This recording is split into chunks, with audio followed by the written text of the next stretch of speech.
Keep or sell Aaron Wan-Bissaka. Get into the live comment section right now. If you're catching up with this video later, get your comments in below. There are reports that Aaron Wan-Bissaka has already attracted bids from European clubs. I'm going to talk about that. And why I'm talking about that above everything else, we could be talking about 60 grand a week, Mainoo. We could be talking about Harry Maguire being dropped from the England squad. He did not make it. Ornstein has just broke that news. More reports about Gareth Southgate actually being favourite for the Manchester United job. Should Eric Ten Hag be sacked as well? But more than likely Ten Hag will stay in that same report. So yes, calm down, settle down, no waistcoat man just yet. We're going to get enough of that over the next month when the Euro starts. I'm Adam, it's Forever United TV. My last live stream here in the Dominican Republic before I actually get kicked out of the hotel room. So this is it, the last one. Thank you so much. Quick thank you to everyone actually, just for actually sticking with us, getting involved in the channel while we've been away. It's not been a slog. I've loved it. My relaxing time is talking about Manchester United. That's what I find relaxing. So yeah, that's what we're talking about today. That's what we're getting into. So yeah, let's get talking Aaron Wan-Bissaka first of all, then we'll get into everything else that's going on, and get involved in the chat, everybody. Give the video a like, subscribe as well, because you can get involved in that poll, which is 69% sell right now for Aaron Wan-Bissaka already, just 2 minutes into the show. Or get your comments in below.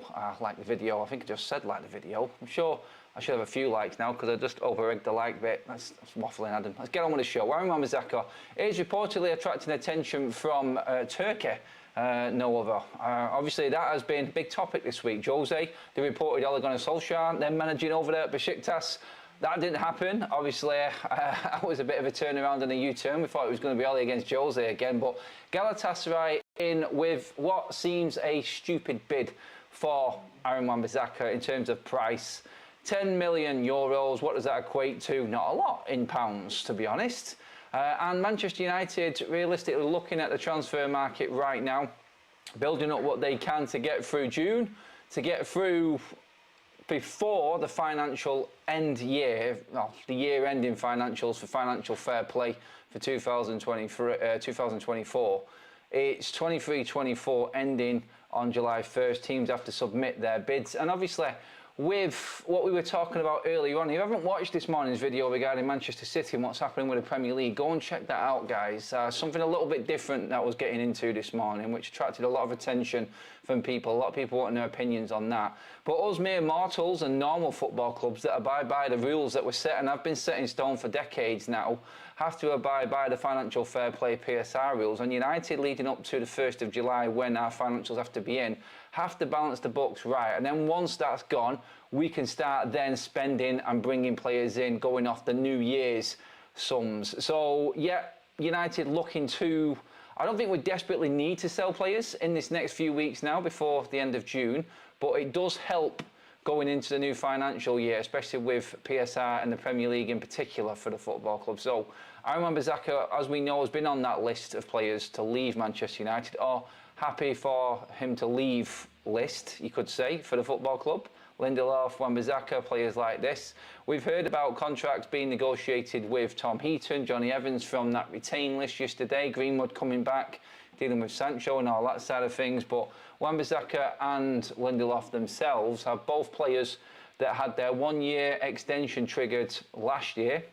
They will not be getting new deals. So if United were going to make any money, they need to sell them before the January transfer window at the start of next year, 2025, because then they can speak to other people and leave on a free. Pretty much like Rafael Varane has done already, and why we've lost him this summer for nothing, because no offer was made by the football club, and he's gone elsewhere. We don't know where he's gone yet, but this is the situation we're in again now with Wan-Bissaka and Victor Lindelof. The poll is interesting. Like, I cannot really, like, he's had a decent end to the season, had a good FA Cup final as well. But again, that proof there in that poll, I think, is that it's not all Manchester United fans are getting carried away with one game, because everyone was backing Ten Hag and saying, look what happens when everyone's fit.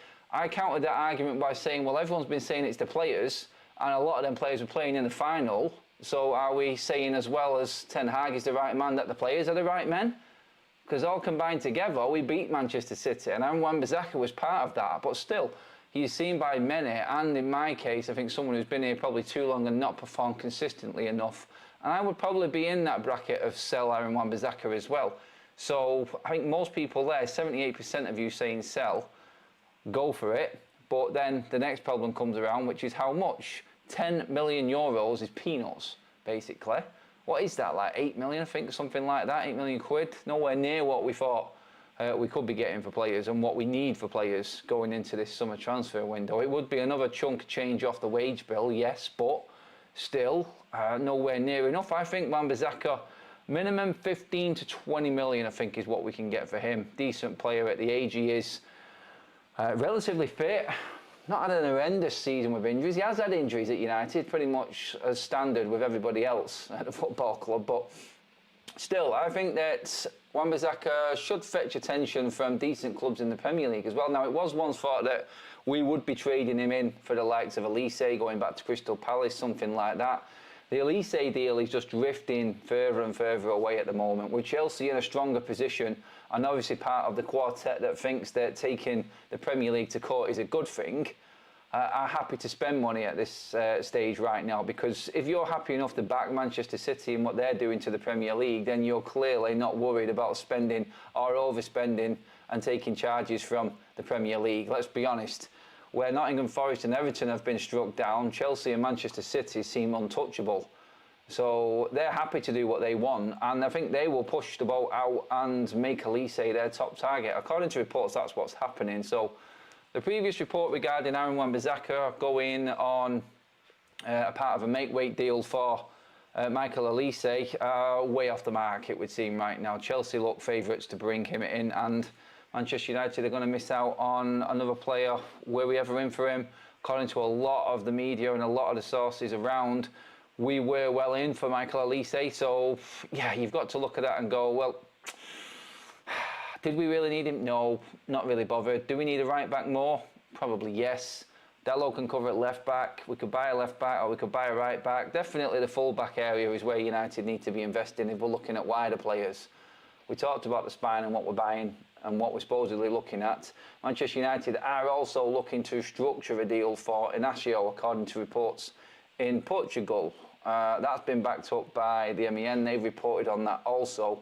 And that would be, like I spoke about the other day, instalments for a player, 51 million quid buyout, 15 to 20 million over 3 years in between. And that's that player paid for at the age of 25, done. And then United have got sell-on factor. They've got a player there that they've got the most money out of, and that's how the deal should be structured. Does Aaron Wan-Bissaka going on the cheap help towards that? Well, it helps to go towards the first year's payment. And then by that time, Ineos are probably structured in, feet well and truly under the table, and we might, well, hopefully, we are running like a better football club by then, and we can make better deals out of transfers. But right now, we're looking at a situation where just get through this financial year, finishes on June 31st, and then once that's done and the Premier League and UEFA are happy with the books, then we can start spending money from the 1st of July, and I think that's when everything's going to kick off. The reason to bring Elise in and Chelsea is because we all know that the transfer window opens on June 14th and players can start moving around. But officially, I don't think we're going to see like shirt held up, contracts signed until we start getting past July 1st with most clubs in the Premier League. I could just explain them. There does seem to be a different rule, and I go in detail on that on this morning's show, or this early afternoon show. If you want to go and watch that regarding what's happening with City and the Fantastic Four, which is what, City, Newcastle, Aston Villa and Chelsea. Yeah, that were the one. They were the ones. Everton clinging on as well because they're in desperate need of anything to give them a chance to spend more money right now. But yeah, them four seem to be not too bothered. Like Newcastle are not going to kick up a stink, but Chelsea are in a better position than Manchester United, whether they're bending the rules or not, to get Elise in. United just cannot do it. They cannot do it. So let's just find players that want to hang around for Manchester United. If they can negotiate deals to then come in and be announced after the 1st of July, then you pretty much know that player wants to be a United player anyway, and it's a good sign. So it wouldn't be looking at the money situation. Like the situation with Chelsea last season, for instance, when players were going to Liverpool, players were going to other clubs like Mudryk to Arsenal. You had Caicedo going to Liverpool. Like, a record bid was rejected. A world record bid was rejected for a player that's had 2 seasons in the Premier League with Caicedo, and Chelsea came in and took him away. It's ridiculous. Then you had Lavia as well going. He should have been going to another football club and ended up at Chelsea because they just offered more money. I mean, if you're a player and you're looking at Chelsea's structure right now, you've got to be concerned about it. And that's all I'd say. Like, if Elise was thinking for his career, I wouldn't be going to Chelsea. Although I think he'd get game time there with the likes of Mudryk, and Sterling probably look to be moved on this summer. He may think that that's a better fit for him. He still lives in London, closer to home, easy move for him, for his lifestyle and everything. I do believe like we just need to forget about him. And the reason why we're putting that together with Wan Bisakka was just simply because of the early reports early on in the year about us making Wan Bisakka a make weight in that deal, trying to be clever in the transfer market, something that United have not been for a very, very long time. But that's where we are actually at the moment. Into the comments, get me some comments in here regarding Wan Bisakka, guys. Anthony Wisdom, Wan Bisakka is worth 20 million every day of the week. UK Strange, hi everyone, been taking a break from United. Last season killed me mentally, needed to recharge for what's to come. I don't blame you at all, UK Strange, on that one, because we're in for a roller coaster of a summer, let alone a start to a new season. And let's just throw England and the Euros into the mix as well. You are right in taking a break, my friend. He's not crap, he's just slow and doesn't suit United. He's class for England and deserved a place after last season he had. That's Stuart talking with Shane regarding Harry Maguire and him not making the England squad. Not through selection and quality, simply through injury. David Ornstein has just broke that news before we came on air. It's a real shame about Harry Maguire not making the squad. Bad end to the season. I mean, I thought he was going to be available for the final and give Ten Hag a bit of a selection headache, but it does go to show that he is picking up more injuries now, Harry Maguire, at a later age. And can we rely on him for Manchester United more to the point going into next season? Because this is the first time, and Maguire's been here a while now, this is the first time over the last season, really, that we've started to get concerns with Harry Maguire and his injury situation. He's always been that go-to, like he's always going to be available, where you can argue his quality all day long, but he's a player that's always available for selection. Now, not so much, and it's a little bit of a concern that he has joined that list of players that have that inconsistent injury record. Stephanie, I'm always in the minority. Keep Wan Bisakka, only 26, best defender other than Leacher. There's one for the in column from Stephanie. Mike says, only sell for the right price to show some balls. I could make so much more out of that one, but I'm not going to. David, cheers for the comment, Mike. David says, Maguire and Grealish out of the England squad for the Euros. So Grealish, Maddison and Maguire for definite. Do you know what? There's some surprise package. I mean, Grealish didn't deserve to be in it. Maddison, you could argue, has shown form this season more, but that injury that he got about a quarter of the way through the season, I think it was, completely derailed the start. If he'd have carried on the way he started off for Spurs without that injury, I think he'd have been a sure, definitely, to be in that England squad. But hey, he's not made it, unfortunately, but he's got time on his hands. It's Harry I feel sorry for, because I don't think he'll make the England setup again for a major tournament now. By the time the World Cup comes around, I mean, you could, like, what would he be, 32, 33? By the time that the USA World Cup comes around, he might still be in a shout of getting in the squad, but surely we've got better centre-backs coming through from England at that stage. So we will see, we will see. Wan Bisakka could play at centre-back, to be honest. Why sell him? He can't play at centre-back. He switches off, he's crap in the air. His attention span isn't of what we need for a centre-back. I'll tell you that right now. Definitely not. I live in Thailand. You always bring a balanced show. Very much appreciated. Thanks for that, Roger, mate. Richie says, Elise, not according to Ornstein, he said all of the top clubs in Europe interested in him, and Elise hinted he wants Champions League football. Why wouldn't he? And as United fans, we knew that that situation was going to be coming about for us this transfer window. Like, we're not in the Champions League. Luckily, we scraped into the Europa League, and I think that just gives us a little bit of a bargaining chip with younger players. Say, look, you're going to be a big part of Manchester United this season in helping us possibly win a trophy in the Europa League, getting us into the Champions League, well fighting on other fronts and getting in the top 4. So can you give us a year at least? Probably not going to work in that negotiation factor, actually, is it? Like a year. There's no guarantee that we're going to get back into the Champions League. So let's just see what Ineos do and how they bargain and try and get players through the door. It's not an easy job. It's not an easy job. Maguire is a perfect example of why no improved contract for Bruno. Which we don't know yet, Richard, but you could have a point. Andrew, only Cobbett and Luke in the England squad.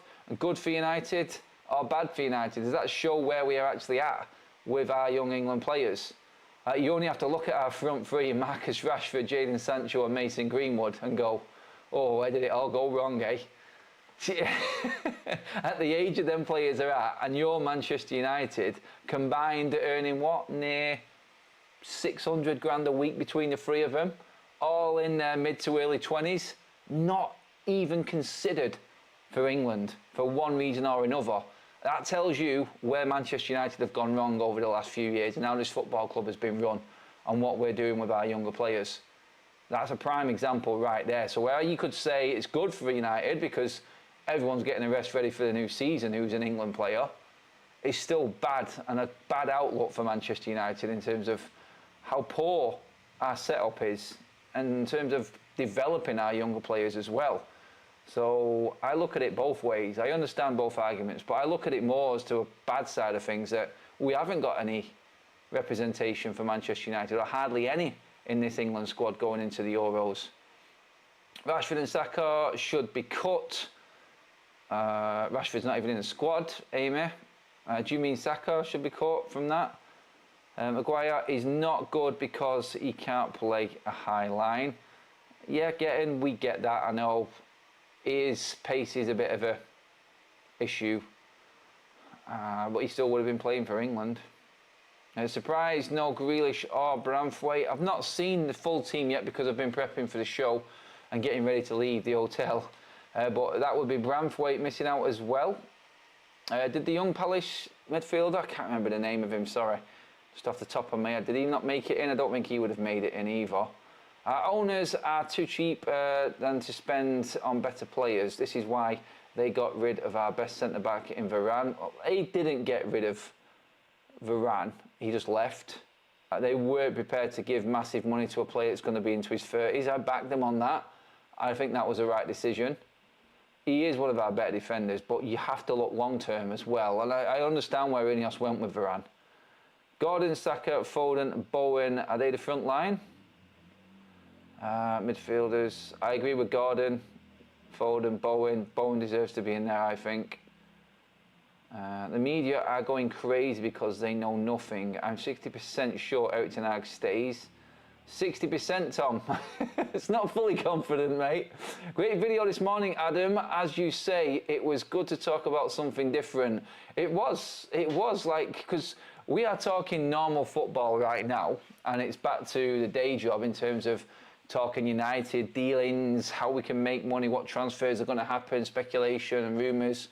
But realistically, that could be completely thrown out the window as of next Monday. And by the way, on top of that, when I was saying I wasn't sure exactly how long it would take, so we were moaning about City being able to drag the Premier League's accusations against them out as long as they have done. And City all of a sudden going, bang, we want to take the Premier League to court, and that happening within 3 months of the actual accusation. We're now going to find out 2 weeks after. So literally, we're going to find out before the end of the month the verdict of this case on Monday as well. Gabriel Marcotti from ESPN was talking about it earlier on, and Mark Ogden. It's on my Twitter. If you follow me on Twitter, go and read the retweet that I put out at the top of my Twitter, which explains what's going on with the whole situation between the Premier League and Manchester City right now perfectly. It just spells out that City are guilty of the 115 charges. and they are trying to counter that by taking the Premier League to court, because they know that they have broke the rules that have been set and have been set in stone by the members of the Premier League, an association with members that all voted in favour of these rules in 2021 by a majority of 19 to 1. I wonder who that one was. So that's set in stone. So what City are trying to do is change the rules that everybody in the Premier League agreed with and went along with, because they don't like the way that they are working now in 2024. And if these rules are thrown out on Monday or within the 2 weeks of the verdict, that would completely kibosh the 115 charges and City would get away with it. And officially, you might as well hand over the keys to the Premier League's offices to Manchester City. That's basically, in a nutshell, where we're at with that one. England love to play deep, but that's good for Maguire. Sadly, he never made it. Yeah, I get where you're coming from with that one. Stu says, the real question is, what am I going to do in between 6:30 and 7:30 tonight? Sorry, Stu, you're going to have to, do you know what, Netflix and chill with a can of beer or crack open a Guinness or something like that, mate. I think that's what you got to do. Manchester City get special privileges, says Amy. And hopes the real, sorry, I just said that one out. Agree, Louise, at least 20 million for Wan Bisakka. On that poll, I'm probably going to finish that poll up right now. Loads of votes on it. Just under 70% of you said that Wan Bisakka can go. I see why. I just wish that United are structured, because he probably has got value at the end. Am I still there? Things are going a little bit Pete Tong right now. I think I'm here. Guys, am I still there? I think I lost connection for a minute, but it's back. Yeah, I think I'm back now. Yeah, lovely last bit of Dominican technology Wi-Fi situation, trying to scupper things. Quickly, guys, get the 100 likes up. We've got 5 to go before the Wi-Fi completely kaputs us, because we're being kicked out in about 24 minutes time. No, 34 minutes time. So quick, go, go, go. Get all the likes in before they cut us off. Let's get over 100. Cheers for that, guys. Okay, that's good. At least you could hear me anyway. Let me just see what else we've got comment-wise before we move on. They have the best lawyers in the world. City, all charges will be dropped. Adam, not too sure, Henry. In terms of the lineup that City have got taking the Premier League, they have been beaten by the Premier League and been beaten by other judges as well over the last 2 years under other investigations that have been going on. So it's not necessarily they have the best, and the way that it is planned out and the way that the actual arbitration works is that City pick a judge. UEFA was stumped by Manchester City in their last case when UEFA took them to task. So looking at it, we'll just see like what evidence the Premier League gather, and we know that Manchester United are gathering evidence and witness statements and whatnot. So too are another, I think, a dozen Premier League clubs we reported this morning. So yeah, it's going to be very interesting to see how strong the Premier League go in on Manchester City and what happens if it does all go tits up for Man City, which I pray to God it does. It will just be absolutely brilliant if they do get taken down. It will be, and hopefully that is. I think that will be justice for football if City do get taken down. Anyway, we spoke about that earlier on. Anyway, I want to move on to 2 of our younger players getting more accolades. Golden Boy, Garnacho and Kobbie Mainoo both voted for as well, the under-21s of the European best, which is fantastic. And good to see academy players coming through Manchester United getting the accolades that they deserve. It's been a breath of fresh air this season, and probably the one shred of light has been our younger players at Manchester United, and I include Rasmus Højlund in that as well, because yes, he was brought in as not an academy player, that's right, but still he deserves praise for what he's had to deal with this summer as a young player, this season as a young player. So really chuffed for Garnacho and Mainoo to be on that list. And there are also reports regarding Kobbie Mainoo and a new contract. I'm just going to read this report out actually. It says, Kobbie Mainoo is expected to sign a new contract at Manchester United worth 60 grand a week by the start of the new season. That's come from Steve Bates, freelance football writer, former Sunday People chief football writer as well. I'm not sure how much of that is a definite. We did hear rumours regarding Kobbie Mainoo getting a new deal already, which is why I brought this up. But 60 grand, I'd just put him straight on 50 next to Garnacho. I think that would have been fair. But if that is a long-term contract, and I'm talking like a 6-year one, hopefully, then I've not really got a problem with that. That is two of our best players this season on combined approximately 100 grand a week between them. Who'd have thought that, eh? God.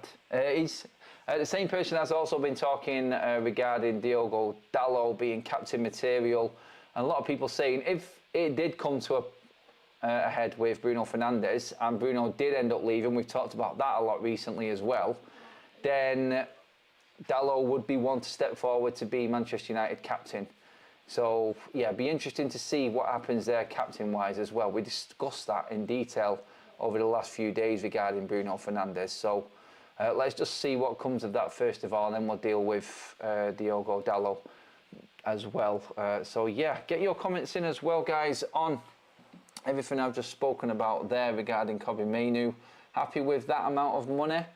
How funny does it feel actually talking about the failings of Marcus Rashford, Sancho, Greenwood and the money that they're on, that Manchester United's two best players last season, both from the academy, cost us nothing, and last season cost us what, about 50 grand a week in wages combined. When Kobbie signs his new deal, that's going to go up to near about 100 grand, and two of the best young players in Europe right now, both on the Golden Boy list. That's brilliant. That's how a football club should be run, and I think that, honestly, is that little shred of encouragement that all Manchester United fans need going forward, that we can actually operate like a normal football team and a normal football club, and that's the news that we need to be hearing, I feel, going forward as well. We'll soon hopefully find out about Willy Campbella's contract situation, because his will be up at the end of the month and he hasn't got a new deal. He's not even got a 1-year trigger. So what deal he will get, I don't know. I think Campbell is on the list with Heaton and Evans as in discussions from the retain list. So even if they're not on that retain list, doesn't mean that they're completely off it, and a contract can be negotiated as well after that. So looking at it, I feel like them two players will definitely be, that one player in Campbell will definitely be retained. New contract for him, new one for Kobbie, settling the younger players into Manchester United, safeguarding their futures, and hopefully, if we do get bidders coming in, if these players do take off onto a different level, we either keep the players because we're competing and doing well, or we've got big buyout clauses within them contracts if anyone comes sniffing in the future, because we know what we're like with younger players. We know what we've missed out on in the past, like what City and Chelsea have been doing in getting absolute Brewsters for their younger players.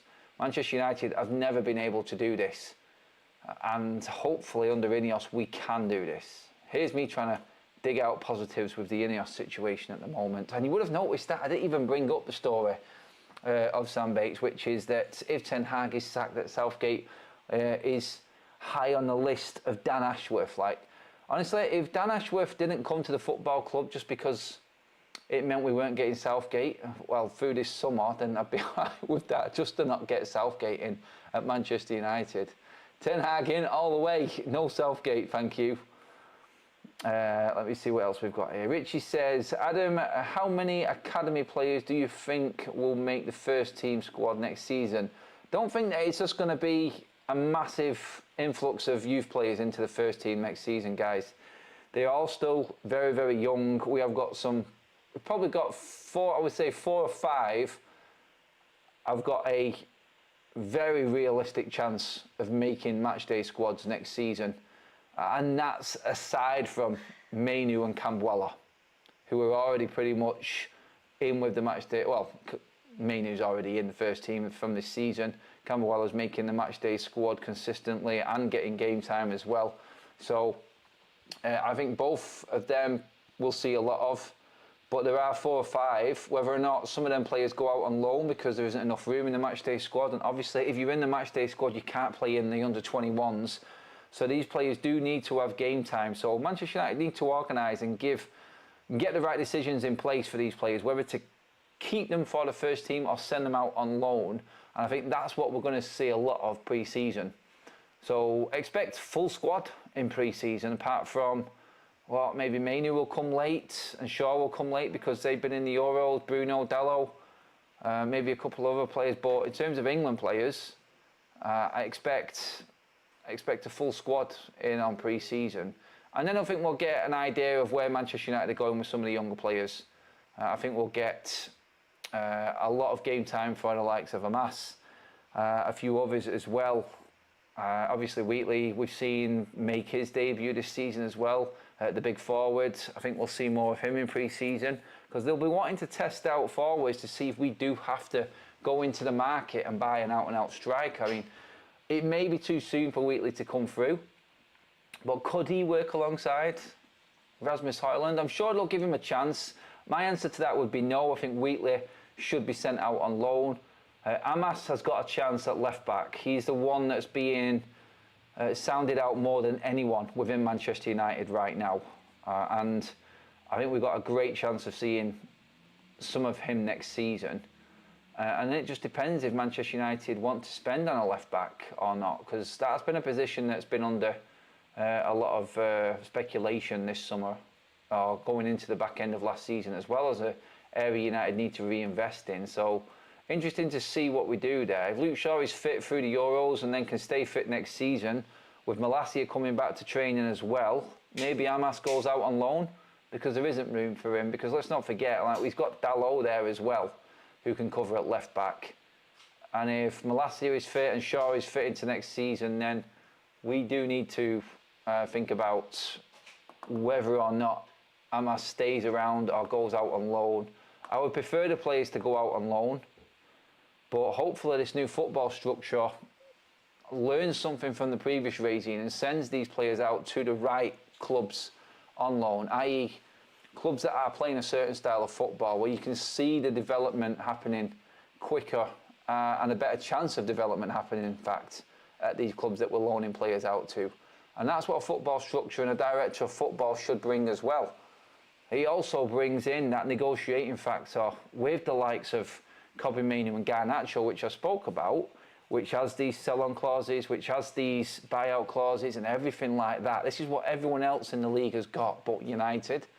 And finally, we are adding this to what is probably one of the best youth academies that the Premier League has probably seen in a while, because we are right up there in terms of talent pool right now, and we need to protect that. And the structure should work alongside that. Like the Wilcox job, the Ashworth job, combined together, both financially and development-wise, should be fully beneficial to this talent, this pool of players coming through at the moment at Manchester United. So I'm looking at that as another positive on the Ineos when it eventually gets going. But it's great talking about all of this, but then you can't forget about what we talked about earlier on, and Manchester City's situation with the Premier League. And all I'm really bothered about right now, apart from a safe flight home and getting back and getting comfy, is this court case and the hearing on Monday for the Premier League and Manchester City. That's all that really matters, because that's going to determine what we can do going forward, who is going to be in charge of the league. I mean, that's embarrassing on its own, but it does have ramifications for Manchester United, what happens on Monday. And I think we need to be concentrating on what happens there. Like everything else, situation with Ten Hag and Manchester United's transfers, ins and outs, all falls into complete insignificance alongside what's happening with the Premier League right now. Because this is the bread and butter. This is our day-to-day, what we have followed rules for that have been there for years, what we've competed in, what we've earned to win, rightly to win in terms of how we've done it. And it's all going to get blown up on Monday. So hopefully everything goes the right way and justice is served to Manchester City, what happens to them past that? Well, honestly, that book, I hope, is thrown well and truly at them, hard, and they get what's coming to them. And all them City fans can just sit back down in their seats and shut up, giving it the big one. Let's get into the chat quickly before we wrap things up here, guys. Where are we at here? Shaw has had injury problems for quite a long time now. Sell him. Would you sell Shaw as well, guys? That's an interesting question. Would you sell Shaw to fund more players coming through? Yeah. Kaz says yeah as well. A lot of you have said yes with Shaw. I'm just looking into next season, Ineos' first season. Is Shaw a priority? Not convinced that he's a priority for Ineos right now. I'm just looking at the real side of it. Like, there's a lot to do, and yes, where a lot of you would say get rid of Shaw, I get that, but still, you have to look at the list of other things that need to be done before that. 5 likes away from the 150, guys. Smashing it today, loving it, guys. Thank you. Shaw been out injured longer than Martial since he arrived under LVG. Why is there silence around getting rid of him as a priority? Because really, we know that Shaw is on a longer deal than everyone else. It's going to take more work to get rid of him. And honestly, right now, centre-back, centre midfield and centre-forward are priority. You can say, I understand that Red Devil haters sit down, that Shaw is a priority in profile and personality and stuff like that because of the injury record and things like that. But I'm just looking at what we need more than anything right now, and I just feel like the spine of the side is the priority for Manchester United right now. Stop with that Hamas talk. I've watched him all season. He is too small and lacks speed. There is no way he will be a Man United first choice ever. Now, that is a pretty damning report like that, and I do not agree with that one bit. He is, like, too small. Like, do you realise that players still have to fill out and actually mature body-wise? Like, give the kid a chance. Like, God, if you're actually slagging someone off in the under-18s for not being fully developed and big enough, and let's not forget, the perfect example to this, I know you don't like to talk about him too much, but look at how much stronger and how much faster Mason Greenwood is over at Getafe. Not everyone develops at that young age and at the same age. So when I see people like that comment there saying that he will never make it, I don't buy into that at all. Players take longer to develop than others. You just have to have that eye. Look at Jason Wilcox did with Cole Palmer in making City hang on to him because he was too skinny. He wasn't built enough. He had all the technique in the world, fast, strong, wasn't quite there, didn't develop like a lot of other players at Manchester City. He said, hang on. He made City not get rid of him and release him. 18 months later, he put on, I think it was 1.5 kilos, got stronger and kept all of his technique and everything. That's what a structure does. Now, beforehand, a comment like that and people saying that, United might have just got rid of a player and he might have developed somewhere else. But right now, Manchester United, with this structure, and why I've said it before, alongside this youth academy crop of players coming through, should work in our favour going forward. Right. Okay, guys, couple more comments just before we finish up. In 2008, Man City's commercial revenue was 21 million, a long way behind Arsenal, Liverpool, Chelsea and United. By 2012, it was 112 million, second only to United on 118 million. If you weren't watching the show earlier on, guys, commercial revenue at Chelsea, Arsenal, Liverpool, Manchester United, all the big guns went up, skyrocketed. Like, United went up by 300% in 10 years and was earning astronomical amounts because it's Man United. Liverpool up by 100 odds. I think Arsenal's was 200. Chelsea's similar to theirs. Manchester City's in a 10-year spell, when it wasn't even in their most successful spell, they went up 1100%. Guilty. That's all I'm going to say, and I'm going to keep saying it. And I may get in trouble for saying it as well.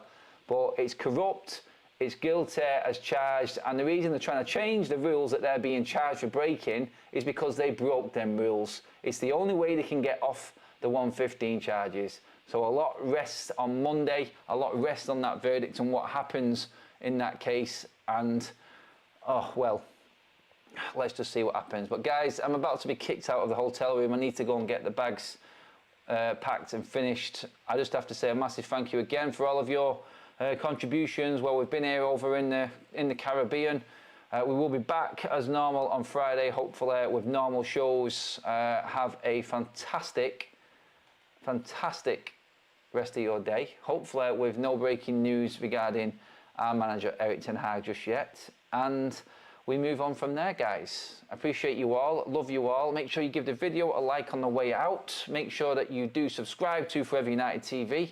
I'm Adam, I'm out of here. I'll see you all back in the UK, unless something drastic breaks in the next hour, and I'll be in a car or a taxi or something driving to the airport talking to you guys with zero signal or anything. Good luck with that one, but guys, that is it. We're done.